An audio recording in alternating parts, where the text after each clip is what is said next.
crazy ex-wife brought drama to our lives after our wedding and honeymoon. I wanted to tell this story as we just renewed our vows for our 15th wedding anniversary, and I thought this would be a good time to tell my crazy wedding story. Strap in and hold on tight because it's a doozy. So I met my husband in December of 2009, and he was in the Marine Corps at the time. He was in the process of getting a divorce from his now ex-wife, whom he had been married to for 5 years. We'll refer to her as T. And they had a 3-year-old son together at the time.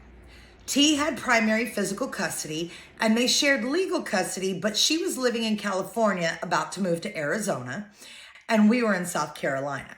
When he first told me about her, he told me that T was, in his words, cray-cray. But I figured that he was just saying it in the way most guys say an ex is crazy, when they aren't, and the two of them just weren't right for each other. I was also hesitant to go forward with dating because he was still legally married, but he assured me that T was dating other people too, and their relationship was definitely over for good. A few weeks into seeing each other, I finally learned what he meant by cray-cray. The day before this incident, he had transferred $1,200 to her for child support, and she had also bragged to him about getting a $3,000 paycheck that day. So on this day, she called him demanding, not asking, that he sell his wedding ring from their marriage and send her the money right away. He very calmly asked her why, when she just got $4,200 the day before, and she lost her shit. I mean, she went from 0 to 100 in 1 second flat.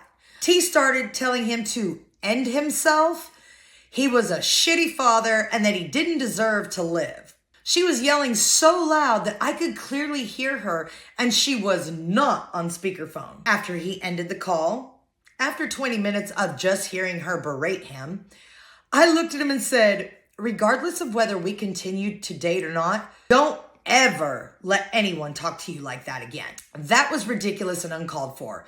No one deserves that. He agreed, but said he had to tolerate it to see his son.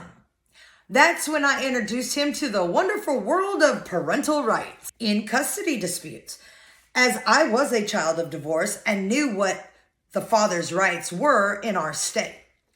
A few months later, we were head over heels in love.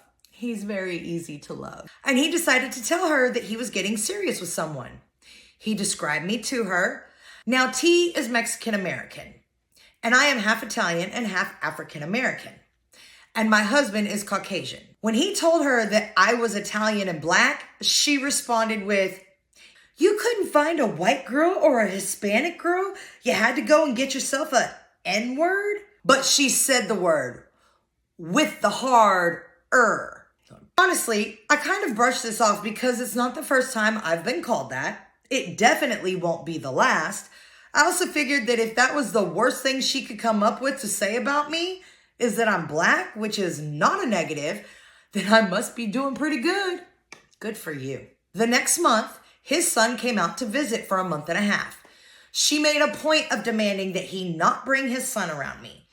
This was despite her bringing their son around every guy she has dated thus far, and that she was actively making plans to move their son in with a guy their son didn't know and hadn't met yet upon his return. My husband stood up to her, and she relented, but only after their son was here with my husband. A week after their son returned to her, T claimed that their son, we'll call him L, told her that I beat him up and inappropriately touched him. Oh, hell no. The problem with her claim, aside from the fact that I would never do that, is that I was never alone with their son throughout his entire visit. When he pointed that out to her, she claimed that he was calling their son a liar. Fast forward a few more months. Their divorce was finalized, and he got word that he would be being moved to a base in California, which is something that he had requested before we met to be closer to his son. He proposed to me, and we decided to get married. About a week before the wedding, we kind of eloped as we were married by a notary in my mom's living room.